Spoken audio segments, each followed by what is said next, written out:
Hey, beautiful people, welcome back to my channel. I guess you can call it a podcast. And let's talk about Married to Medicine Season 8 Reunion Part 3. This review is not going to be long because I am definitely going to speed through some things. It was lackluster, as we knew. We knew that there should not have been an episode 3. There was no point of it.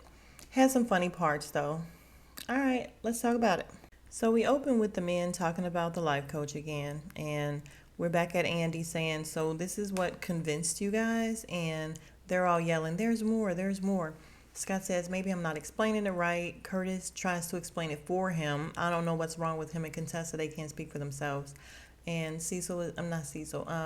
Curtis is like, yeah, so basically she said she had a life coach, so he just threw it out there as a response. And Eugene is like, yeah, so that he didn't look like he didn't care as much as she did. And Scott agreed. And then Eugene says, yeah, so you lied. And Eugene, he's not very helpful. So as the men are out there talking, we cut to the ladies backstage, and Dr. Heavenly's like, there's some bullshit. The men are lying for each other. She says, sorry, Dr. Jackie, because that's your husband, but they're lying for each other. And they asked Dr. Contessa, so what's true? Does he have a life coach or does he not have a life coach? Because Heavenly's like, he told us something different. Contessa's like, I don't know because he's told me like 19 different stories. And she is just constantly dogging him and talking about him like, I don't know, she gaslights you guys. We're going to get to it again later because she's definitely a gaslighter as well.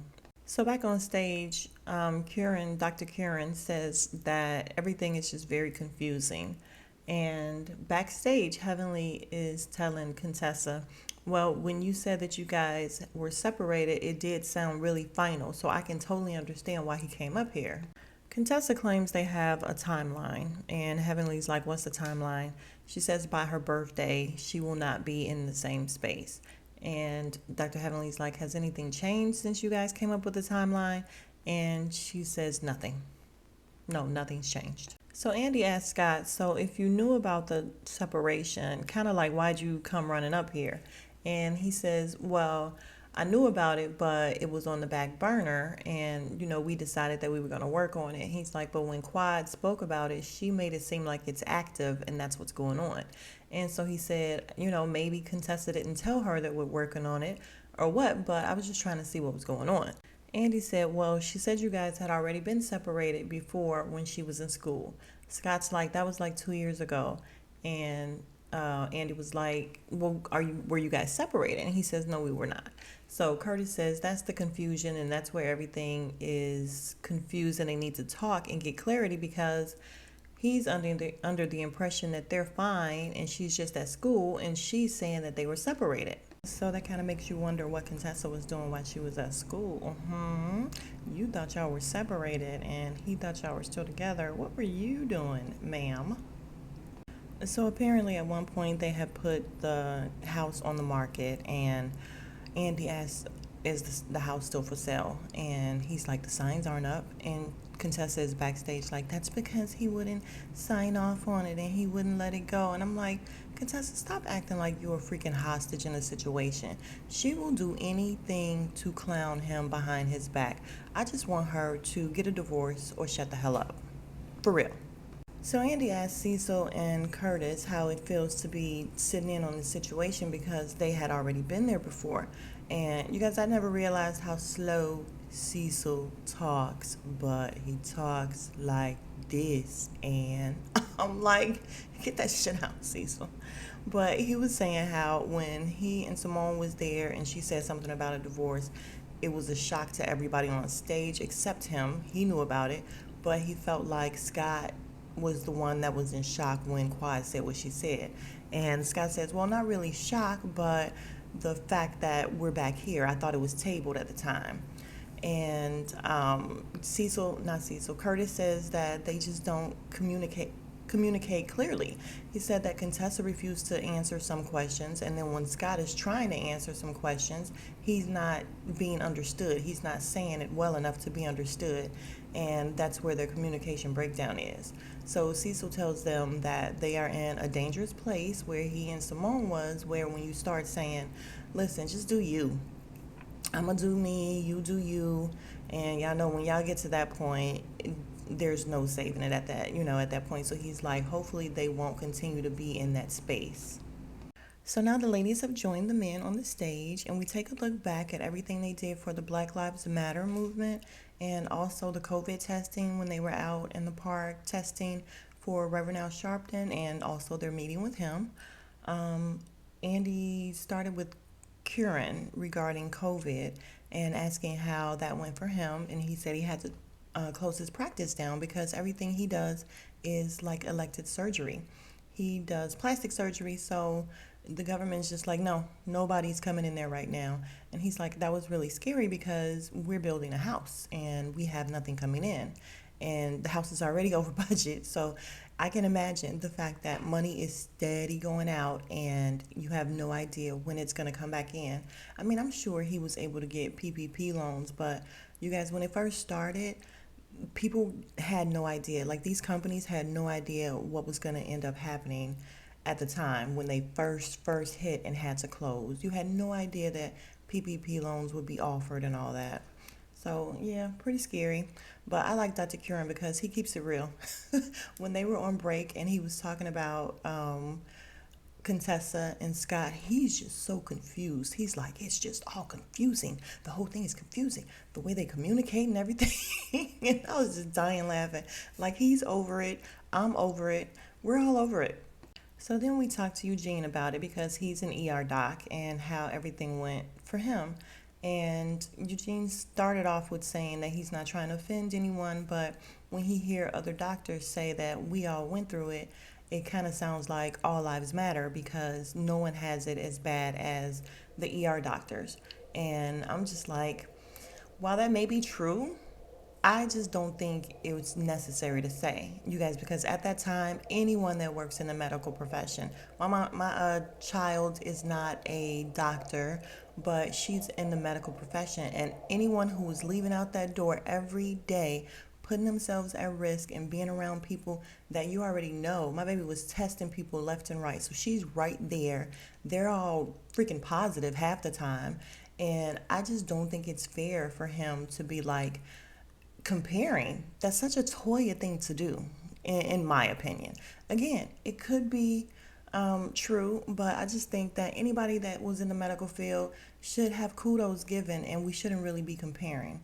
He then tells a story about a lady who came in with COVID and they were unable to get her on the ventilator, so he had to crouch over her and like basically just climb on the bed and be all over her. He said his PPE, I guess that's his scrubs or whatever, were falling off, so he felt like he was going to have it.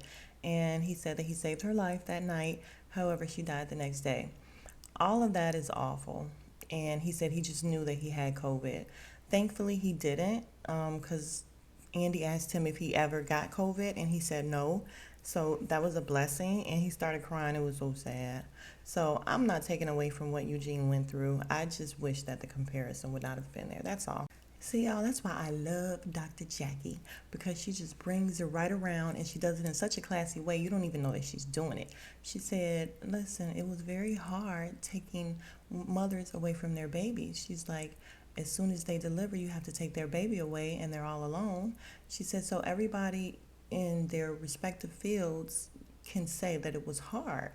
And that's true. Everyone has a story to tell. Everyone was affected in some kind of way by the virus. And I just respect Jackie. I just love Jackie so much, except for when she told Buffy that she was infertile. I still don't understand why she did that, but we're going to let her live. So we find out that Cecil and Simone lived in the same apartment complex when they met, and she would watch him play tennis outside the window, and she said he had the best looking legs at the time. And they're like, at the time? And apparently he had a Hyundai with no with no air. So Andy asks Quad, would you talk to a man with a Hyundai? And she's like, honestly, Andy, he can't do nothing for me. And Dr. Heavenly's like, well, thanks for your honesty. Quad is a mess. But at least, yeah, she kept it real. You guys, Andy asked Kieran what he thought about the fact that Anila told Quad he was big down there. And he says nothing. I just rolled my eyes. I'm like, yeah, because I'm sure he likes it. Toya said, I'm just waiting on the Speedo. That was inappropriate. Was that or was that not inappropriate? Because I'd have been looking at her like, what are you waiting on a Speedo from my man for? Like, what the heck? And then somebody, one of the reviewers recently brought up the fact that when Curtis pulled Toya down on his lap, and yeah, that was so freaking inappropriate. But I also feel like it was so freaking inappropriate for her not to jump up immediately. Like, I'm not even sure I would have made it all the way down there. I'd have been like, what the fuck is going on here? Like, why are you pulling? Mm-mm. So Toya is out of line, or either I just really, really don't like her. It might be a little bit of both, y'all. So now we're talking to Dr. Eugene about his tweet where he was pretty much kind of addressing Quad and Heavenly about how they got their home, beg, borrow, and steal. He never had to do any of that. And Andy asked him if he would like to address them directly, and he's like, no, no. And Heavenly interrupts and says, listen, she can respect Dr. Eugene because when he had an issue with her, he went to Dr. Damon, and she said, and my husband got me together. She said, so I went back to Toy and apologized. She didn't accept it, but that doesn't matter. So Curtis says, I just really wonder why it's okay for the women to discuss the men and the men can't say anything about the women or to the women. He's like, women nowadays are so much more aggressive than they used to be. And I just feel like if you're going to act like a man, and when he said that, everybody's like, uh-oh. Heavenly said, Curtis, don't do it. She told uh, Jackie to get her man. Get your man, get your man. And so she explains that she said one thing to Cecil or about Cecil, and Simone stopped talking to her for years. And she's like, I just feel like when you cross that line, there's kind of no coming back from it. And now let's see what Eugene is about to say because we all know he's a little bitch. So Eugene addresses Quad. No, actually, Quad addresses Eugene and says, listen, when I put out that tweet about your home and beg, borrow, and steal, I was just saying that because Toya said something on a live that I did not agree with. And he's like, you said a lot, Quad. You said a lot. And she's like going off. And then she ends up telling him, so if you want to act like a girl, then put on a skirt and we can go, we can go toe to toe. And he's like, just make sure it's expensive. Because, yeah, y'all, Dr. Eugene is a girl. He live in women's business. That's why I don't care for him. Because in every season, he is always in women's business. It's ridiculous. Quad shut it down, y'all. She said, I don't care if it's man, woman, or child. I can go with the best of them. She's like, bring it on. And Eugene just does his face like, whatever. So now we're back on Contessa and Scott. And Andy asked what they thought about his explanation about the life coach. And I'm like, damn it, I thought we had moved on from this, y'all. Ugh. And all the women, Quad starts off with, I thought it was bullshit. And all the women say how, it just did not sound right. And what was the point? What was your motivation for even doing it? He says he was just being stupid. Andy says he was being petty. And, God. So Dr. Heavenly asked Scott outright, do you have a life coach? He says no. She says, well, when we were at Jekyll Island, you said that you did have one, but it was a man. So, of course, they do the clip back of him saying it was a man. He was stuttering then. Every time Scott speaks, he's stuttering. He's a liar. Okay, everyone knows by now that Scott is a liar. I am exhausted with the fact that they want to keep pointing out and proving the fact that he's a liar. It's proven. We see it. We don't need to keep seeing it over and over again. He probably cannot tell the truth to save his life. Contessa asked, well, if you tell two lies or which one is the lie, which one is the truth? Contessa, you have been dealing with this for how many years? You know that man is a liar. Just shut up and keep taking it. So they asked Dr. Curran what he thinks of everything. And Scott says, don't ask him. He doesn't even know me. And Contessa's like, yeah, I don't want him to speak on it because I don't want him to feel the wrath of Scott. And everybody's like, what does that mean?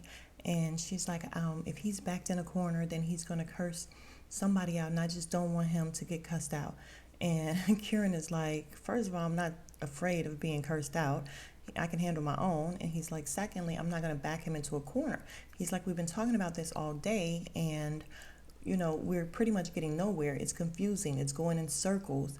And then Andy jumps in and he's like, yeah, it really is because your perception is like you two are not even in the same story, pretty much. Like the way they both see it is completely different. And it's not just one thing, it's everything. So, you guys, do you guys think that they're making this up just for a storyline? And they can't get their shit together? Because now it really is, if you think about it, nothing that they say adds up. And she's not going anywhere. The fact that she's so comfortable saying that, you're going to feel the wrath of him. If she was scared of him, she wouldn't be saying any of that, you guys. However, in certain instances, Contessa acts like she's batshit, she's so scared of him. So, I don't know, maybe it's just all for TV. Whatever it is, I'm over it. Over it. So we get into Scott having the esthetician's picture on his phone and the fact that he apparently posted it. They asked if he got it for free because he was promoting her. He said no, it was discounted, but they said it was inappropriate and he's trying to answer, and of course he stuttered because he's a liar. And Jackie's like, it took you too long, you stuttered. And I'm like, everybody has something to say about this man being a liar. We know, point taken, move on. So apparently Heavenly went into his DMs and told him, take that shit down. That is just inappropriate. Take it down. And Andy says, look, you posting the picture, you got your daughter saying you got a girlfriend. You are just feeding the fires and the flames, basically. Don't you feel like you're making it worse for yourself? And he's like, yeah, I guess I am. I'm just like, can we move on, please? This is either bullshit and they can't get their story straight, or I don't know, but I'm starting to feel like they're pulling our legs, you guys. I really am. At this point, I don't give a damn what they do. Stay together, don't stay together. I don't care. I am no longer invested in their relationship and their relationship issues. Andy asks who's the shadiest in the group, and everybody says Heavenly, except Heavenly says Jackie. And I'm like, it's not Jackie. Then he asks who's the biggest habitual line crosser, and Jackie looks at Heavenly. Everything is Heavenly. So a viewer asked Heavenly, what does she think about Quad getting such a big house, since Heavenly says she has no husband or kids to love her. And Heavenly says, I ain't say no shit like that. And Quad says, you do know that I have a lot of people that love me, Heavenly, including you. And she's like, yeah, I do. So Quad says, listen, I never heard her say that no one loves me. And Heavenly said, because I ain't say it. And Andy is like, you don't think you said it. And she said, listen, I don't know what I be saying. I just be talking. She said, and especially during the pandemic, y'all, Heavenly gets it in on her YouTube channel, and I get my entire life.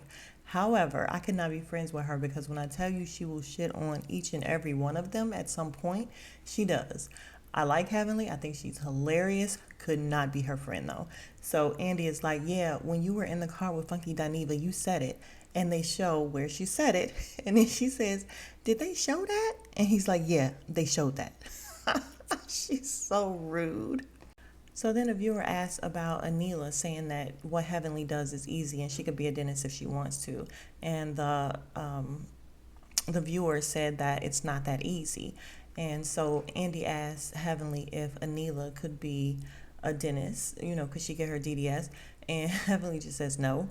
And then Anila says, Heavenly, I can do what you do. I can be a dentist if I want to. And I'm like, girl, no, you can't. Just shut your face.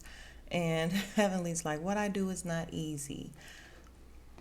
So Anila tells her, look, it was just fun shade. I was mad at you at the time. You just have to let it roll off your back. And I'm like, yeah, Heavenly, that's exactly what you want everybody else to do when you fun shade them all day and all night. So let it roll off your back. And she did. She didn't say nothing else. So apparently another viewer says that Carrie stood her own against the big bad Heavenly, and Andy asks if they enjoy seeing Heavenly get it just as good as she can give it, and of course Toya says yes.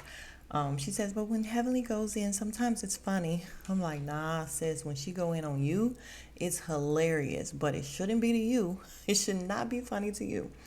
So Heavenly says, you know what, with Carrie, I have a tendency to go too far. And when she said something calling Damon daddy, I started to talk about what she called medical mistress thing. And she says because when she first got with Duncan, she slept with him while he was a married man. She says, but I didn't want to say that because I didn't want to go too far. And they all start laughing because you said it, you know it's on national TV, you went too far. But I don't think it's too far because no one cares about Crypt Keeper. She shouldn't have been there in the first place. So they were talking about dancing and everything, and Andy says, Heavenly, since you said you're the Beyonce of the group when it comes to dance, who is everyone else? And she points to, I think, Contessa and says she's Kelly. And then she points to, I think, Jackie and says she's the other girl. And I'm like, shade.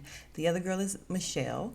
And then Andy says, so who is Toya, Farrah? And Heavenly's like, who is Farrah? And he's like, she was kicked out the group. And Heavenly says, yeah, I don't remember her. So yeah, that's Toya. And then Toya says, no, I'm the Beyonce lookalike. And I'm like, girl, you wish. Okay, and we're wrapping it up. Thank God. So we're going to go fast. He asks Heavenly if her and Toya can get back to somewhere. And she says, Toya kissed me. We're good. So Toya wants them to spend more time outside of the cameras when the cameras go down, and she goes on this little thing about how they used to be at Heavenly's parties all the time at her house. And I'm like, last time you went to Heavenly's house, you shitted on everything. And if I was Jackie, I wouldn't have you there either, because she's saying how Jackie, she has a new house and she should invite us over. And so basically Jackie invites them over, and I'm like, I wouldn't invite her nowhere because as we can see, she does nothing but shit on people. Maybe Toya's in a better space, hopefully, because her behavior this season was unreal. I already didn't like her, but this season, she was turned all the way up. Can we still say that, y'all? Do they still say turn up? Jackie said Toya can come without her kids.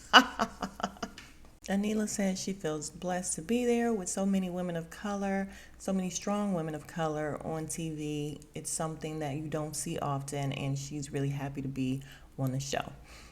We get to Quad. He's like, do you feel better, leaving than you did coming in? And she's like, oh, I felt great coming in. And he's like, did you get everything you wanted to get off your chest? She starts going in on Toya again about this house situation, and y'all know I live for Quad, but I'm over it, Quad. Okay, we got the point. She starts going in on how she got her $2.2 million home alone. She didn't have to beg, borrow, and steal like some other people. Her and Toya start going back and forth. And Andy is like, listen, stop it. This is the positive time. We're done with that. So Andy says, Contessa, you're leaving here with some marriage issues and, it's a little bit hard. And she says, no, it's okay. It's normal. And all the girls are looking like, oh, and I'm like, here goes Contessa again. She's like, I'm glad everything came out and people just won't be blaming me for everything. And let me just say this before we go, you guys. I thought about it and I'm like, what is it with Contessa that drives me nuts? And I feel like it's the taking no accountability at all on her part. She wants everyone to think she has done absolutely nothing wrong. And I don't know what she did wrong, but it takes two. She's not innocent, but she's going out of her way to play super victim, and I can't stand it. It drives me crazy. So Simone feels like she and Heavenly can get back to a good place. And she says she's going to invite her out to dinner and bring her a gift. And she's like, hopefully she'll take me off block. And under her breath, Heavenly says, that bitch ain't on block. And she says, we can go to Red Lobster. That's our spot. Then we get to Dr. Jackie to wrap everything up. Thank God. And of course, she's like, I'm up here with some amazing ladies, yada, yada, yada. It's over, you guys. Thank God. I usually love Married to Medicine, but this season was too much of nothing. It was just, and then 3 reunions. No, ma'am, no, sir. All right. Thank you guys for coming back. And if you have not already, please like, comment, and subscribe. And I will see you guys soon because I have so many videos to try to crank out today. All right. Thanks. Smooches.